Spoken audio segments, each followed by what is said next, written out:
بسم اللہ الرحمن الرحیم۔ جبریل امین اور ایک نورانی تارہ۔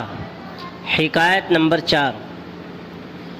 ایک مرتبہ حضور صلی اللہ علیہ وسلم نے حضرت جبریل علیہ السلام سے دریافت فرمایا کہ اے جبریل، تمہاری عمر کتنی ہے؟ تو حضرت سیدنا جبریل علیہ السلام نے عرض کیا، حضور صلی اللہ علیہ وسلم، مجھے کچھ خبر نہیں، ہاں اتنا جانتا ہوں کہ چوتھے حجاب میں ایک نورانی تارہ 70,000 برس کے بعد چمکتا تھا، میں نے اسے 72,000 مرتبہ چمکتے دیکھا ہے۔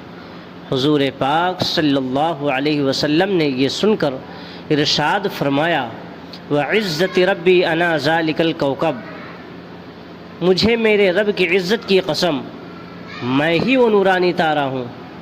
حوالہ تفسیر روح البیان۔ سبحان اللہ سبحان اللہ۔ معلوم ہوا کہ ہمارے پیارے نبی حضور پاک صاحب الاولاق صلی اللہ تعالیٰ علیہ وسلم کائنات کی ہر چیز سے پہلے پیدا فرمائے گئے ہیں، اور آپ کا نور پاک اس وقت بھی تھا جب کہ نہ کوئی فرشتہ تھا، نہ کوئی بشر، نہ زمین تھی، نہ آسمان، اور نہ کوئی اور شے۔ صلی اللہ علیہ وسلم صلی اللہ علیہ وسلم صلی اللہ علیہ وسلم۔ ایسے اور نئے نئے واقعات ایمان اور عقیدے کو مضبوط کرنے والے ہر روز سنتے رہیں میرے چینل اسلامی معلومات بائی دلشاد پر۔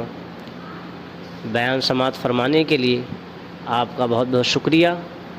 آپ کا خادم، آپ کا میزبان دلشاد رضا رضوی۔